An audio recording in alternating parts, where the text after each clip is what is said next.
Hello बच्चों, हमारा question है if the earth shrinks such that its density becomes 8 times to the present value then new duration of the day in hours will be।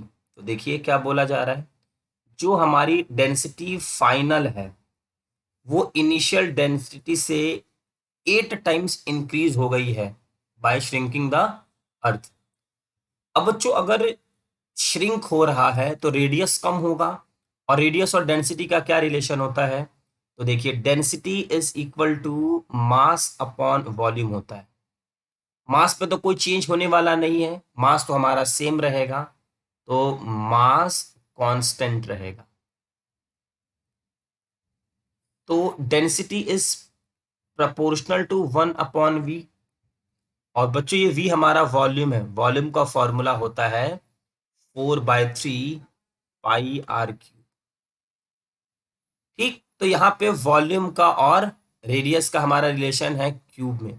तो अगर density 8 times बढ़ी है तो radius 2 times घट जाएगा। तो हम ये कह सकते हैं फाइनल रेडियस हो जाएगा इनिशियल रेडियस से 2 टाइम्स। 2 2 जा 4, 2 जा 8। बस इतना हमको बच्चों ध्यान रखना है। चलिए, तो हम ये डेंसिटी ये कह सकते हैं मास is remains constant, remains constant। तो जो मास इनिशियल होगा वही मास फाइनल होगा। मास का फॉर्मूला बच्चों डेंसिटी इनटू वॉल्यूम। तो लिख सकते हैं density initial volume initial, density final volume final. Density को डी आई, वॉल्यूम का फॉर्मूला 4/3 πr3। डेंसिटी फाइनल हमें बच्चों density final into density final volume final 4/3 πr final का।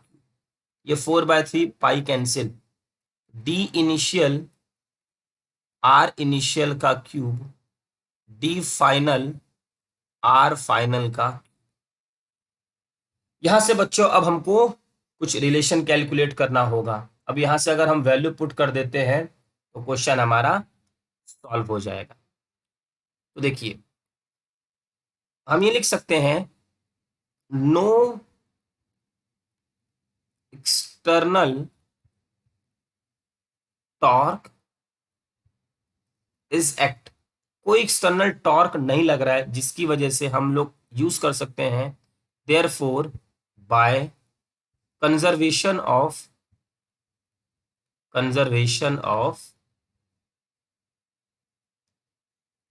Angular momentum, conservation of angular momentum means L initial is equal to L final. Angular momentum का बच्चों formula होता है I omega, means I initial omega initial, I final omega final. Omega की value होती है 2 π/।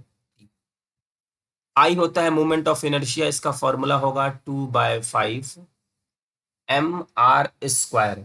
ये हो जाएगा आर इनिशियल का स्क्वायर, ओमेगा की जगह 2 π/t initial is equal to 2/5 mr final का स्क्वायर, और ये हो जाएगा 2 π t final. 2/5m cancel out, यहाँ से 2 π कैंसिल आउट। ये होगा RI² TI और RF² TF।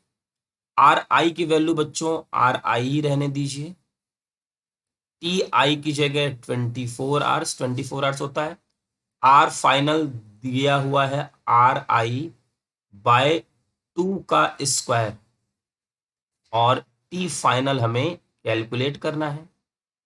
ये होगा RI initial upon 24 is equal to RI initial का square upon 4 into T final. ये यहाँ से कैंसिल और ये यहाँ से कैंसिल।